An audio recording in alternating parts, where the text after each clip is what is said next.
Bismillah, alhamdulillah, wassalatu wassalamu ala rasulillah, wa la hawla wa la quwata illa billah, amma ba'du. Saya doakan semoga kita selalu sehat, diberikan keberkahan, diberikan rezeki yang banyak, dijauhkan dari mara bahaya, dijauhkan dari kesedihan, dijauhkan dari penyakit, dan diberikan kebahagiaan oleh Allah Subhanahu wa taala di dunia, di barzakh maupun di akhirat. Amin ya rabbal alamin. Pada pertemuan kali ini kita akan belajar tentang mandi sunnah, karena mandi wajib kemarin sudah selesai dan kita akan menuju mandi sunnah sekarang. Ulama memberikan definisi begini, kalau mandi yang sebabnya didahulukan maka itu hukumnya wajib. Kalau mandi yang sebabnya diakhirkan dari pekerjaannya maka itu hukumnya sunnah. Contohnya seperti keluar mani, jima, melahirkan, itu kan sebabnya lebih awal, baru setelah itu kita mandi, maka hukum mandinya itu wajib. Kalau sebabnya itu diakhirkan maka itu hukumnya sunnah, seperti mau Jumatan misalnya. Itu kan Jumatan sama mandinya duluan mandinya. Berarti sebabnya ada setelah mandi.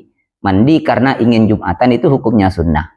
Namun ada 4 jenis mandi yang dikecualikan dari kaidah tersebut. Yang pertama itu mandi setelah memandikan jenazah. Yang kedua mandi setelah masuk Islam. Yang ketiga mandi karena baru sembuh dari gila dan baru sembuh dari ayan. Itu termasuk pengecualian yang hukumnya sunnah. Barusan kan sebabnya kalau di awal itu kan wajib. Tetapi sekarang ada sebab di awal tetapi tidak wajib. Apa? Yaitu karena masuk Islam, karena memandikan jenazah, dan 2 yang lainnya itu. Mari kita bahas mandi sunnah ini dari yang pertama, yaitu mandi karena mau Jumatan. Setiap mau Jumatan kita disunnahkan mandi. Ini merupakan mandi sunnah yang paling utama karena sebagian ulama mewajibkan ini. Sehingga kesunahannya itu kuat. Kalau kesunahannya itu kuat, berarti ketika ditinggalkan maka hukumnya makruh. Jadi sunnah mandi sebelum Jumatan. Meskipun Jumatnya itu tidak wajib. Seperti pada wanita. Wanita kan tidak wajib Jumatan. Yang wajib adalah sholat zuhur. Tapi kalau wanita mau sholat Jumat, boleh-boleh saja. Dan tidak perlu sholat zuhur. Nah itu kan tidak wajib. Ketika mau Jumatan, tetap sunnah mandi. Bahkan meskipun Jumatannya itu haram, itu tetap hukumnya sunnah mandi. Misalnya seperti seorang wanita yang mau Jumatan, tidak diperbolehkan sama suaminya. Itu kan haram Jumatan.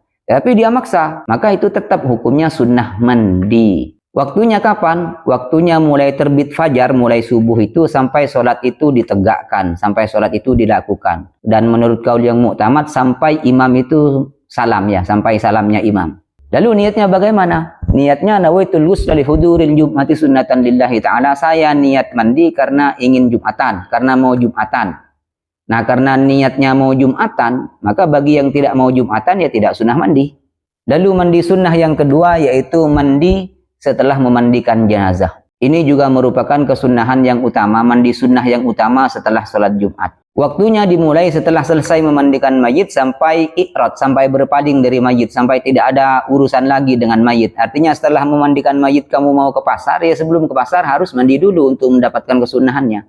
Karena kalau mandi setelah dari pasar itu bukan mandi setelah memandikan mayit namanya, tetapi mandi setelah dari pasar. Begitu dulu ya.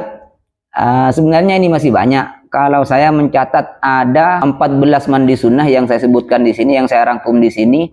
Tetapi kalau di kitab Al-Bughyatul Mustarsyidin itu ada 37 mandi sunnah. Jadi saya ambil yang sebagian saja yang sering kita lakukan, yang bisa kita lakukan, yang mungkin kita biasakan dalam kehidupan sehari-hari. Begitu dulu. Assalamualaikum warahmatullahi wabarakatuh.